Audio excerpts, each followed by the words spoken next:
Nandito tayo sa station ng Shinwori. Sobrang taas ng hagdan.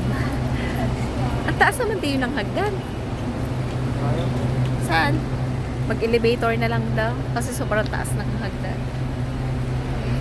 Init. Summer na talaga, Tio J. Shinwori. Shinwori. Ang lalawak ng station dito. Ang gaganda, ano? Bit sa atin ang liit. Para na siyang tamang mall. Maliit na lugar lang to eh. Ang Malaki pa nga Shinwori. sa atin. Oo, ang Sinchon, no? Pero hindi ganito yung station natin. Ito maganda. Malawak. Mas malinis.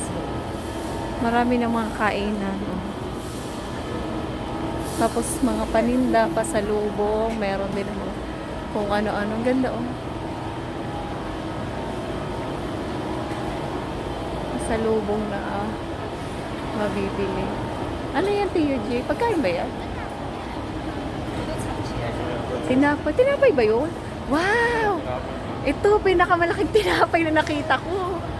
Wow, laki. Alang galing, Tio J. Ang laki na tinapay.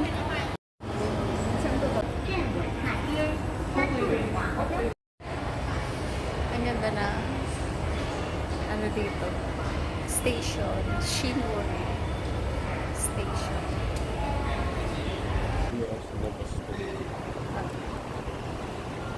Sobrang lawak talaga. Kahit saan may 21 plus. Ayun.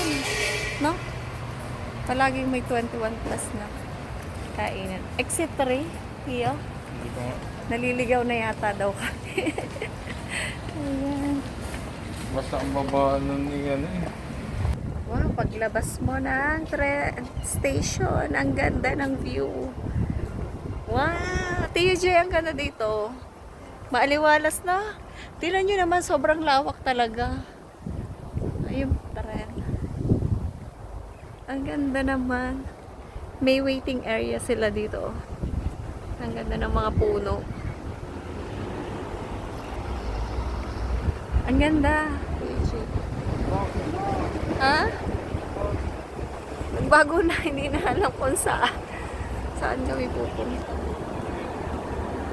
Ang ganda dito, Tio J.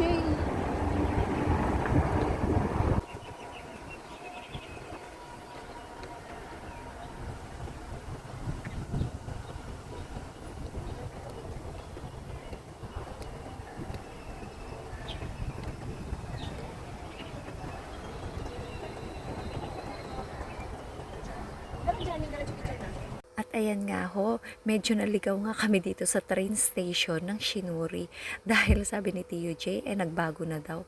At sobrang lawak din naman nga ho nito. Hindi namin makita yung bus station, kaya nag-taxi na lang nga ho kami diyan.